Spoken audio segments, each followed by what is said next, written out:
श्रीमद् भागवत जी में है,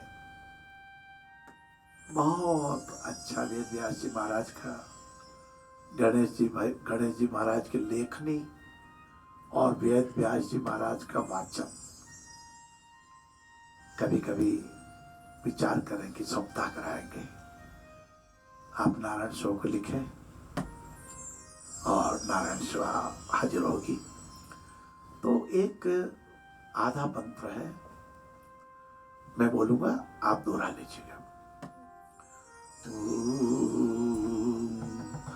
धर्म न दूसर सत्य समाना,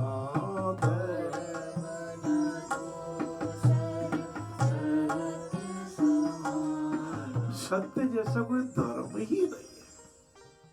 और महाराज हिंदू धर्म, हाँ भाई हिंदू धर्म, मुस्लिम धर्म, सिख धर्म, ईसाई धर्म, जो सत्य सनातन है, देश काल परिस्थिति के आधार पर जो परिवर्तन ना हो उसको सनातन बोलते हैं।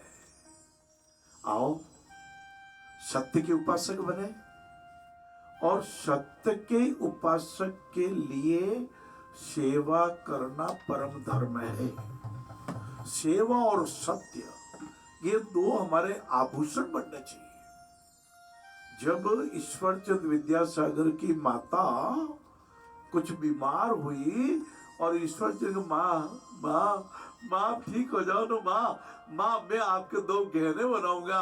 तो माँ ने धीरे से अपने लाडले को अपनी छाती पे लगा के कहा था, बेटा एक सत्य का गहना तू भी पहनना, मैं भी पहनूं, एक सेवा का गहना। ये 2 गहनों से बड़े कोई गहने नहीं है। देखो, जिन्होंने असत्य का सहारा लिया वो कुल के नाशक बने। कोई धृतराष्ट्र का नाम नहीं रखता, कोई शकुनी का नाम नहीं रखता। मैंने सुना नहीं किसी बहन ने कहा होगा मेरा नाम मंथरा है, कभी नहीं। कोई शूर्पणखा का नाम नहीं रखता, क्योंकि वो असत्य पे बात, वो झूठ के पुलिंद थे, वो कपड़े छल के थे। अपना क्या करना है? सत्य बोलने की साधना करनी है, क्योंकि सत्य सत्य है, एक मुखी है। सत्य एक ही, सत्य सत्य है किंतु परंतु नहीं है। मैंने तो पाया 12 साल तो कोई सेवा कर ले निष्ठा भाव से, और 12 साल तो जो सत्य बोल ले उसको वचन सिद्धि प्राप्त हो जाती है। और ये मैंने देखा है, मैंने पाया है, अनुभव किया है। हाँ, तो सत्य के लिए अपने को सेवा का साथ लेना पड़ेगा, एक सहारा चाहिए।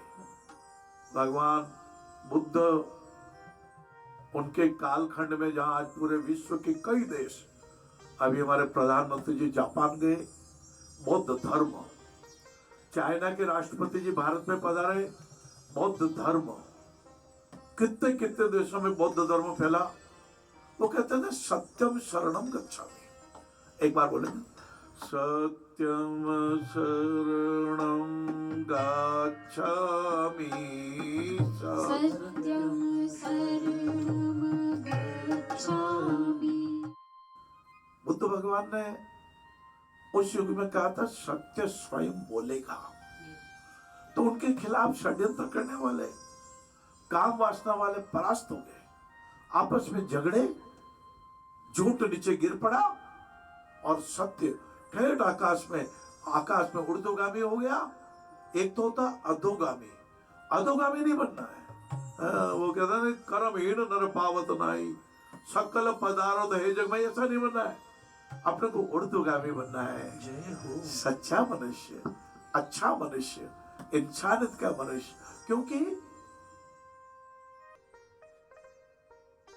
दंभ एक ही वो बल है कि रावण के 10 का सदमुख हो जाता है।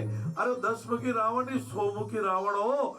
ऐसे दंभ को परास्त करने का सत्य और सेवा। आइए, आप जब नारायण स्वरूप पधारेंगे, आपको यहाँ प्रेम मिलेगा, आपको यह सत्य और स्नेह मिलेगा, आपको यह भगवान की कृपा का प्रसाद मिलेगा, और आप कहेंगे धन्य भाग्य जब आ गए, हम धन्य भाग्य आ गए।